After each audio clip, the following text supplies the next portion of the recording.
Şinjan Madaniyat jurnalining sobiq bosh muharriri, dangliq jurnalist va shoir Qurbon Mahmudning Xitoyning yig'ilish lageriga akirib ketganligini ixlandi. Qurbon Mahmudning o'tgan yili Amerikadagi o'g'lini ziyorat qilib borganligi, bu yilning 5-ida chet elga chiqqanligi bahonasi bilan tutib ketilganligi bildirildi. Sharq Turkistondagi jazo lagerlari haqida yangi ma'lumotlar o'tirg'i chiqishga boshlandi. Bu lagerlarning birida xizmat qilgan bir soqchining aytishicha, bu markazga 15 yoshdan 70 yoshgacha bo'lgan 200 kishi qamalgan bo'lib, ularga kunda 3 vaqt yarim qachil tomoq beriladi. Tomoqdan shikoyat qilganlar yoki halol haromligini so'raganlar birdek jazolandi. Xitoyga qarzga bo'g'ilgan Pokiston xalqaro pul fondi tashkilotining oldiga berishga majbur bo'ldi.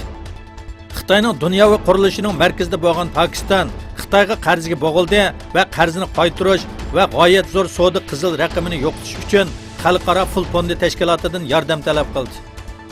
Wall Street jurnalining xabar qilishicha, Amerika doiralari xalqaro pul fondi tashkilotining pulning Xitoyga qarzni qaytarish uchun ishlatilishini xohlamaydiganligini bildirdi.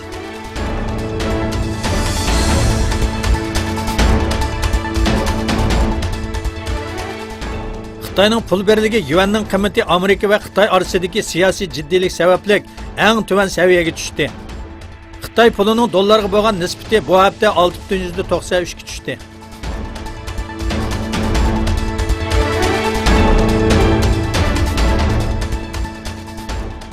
Yevropa Komiteti Parlamentlar Majlisi umumiy yig'inida 2014-yil Qrimni ishg'ol qilganligi uchun ovoz berish huquqi ep tashlangan va bu sababdan vakil avatmagan Rossiyaning parlamenti qaytishi deb qaralgan bir loyiha rad qilindi.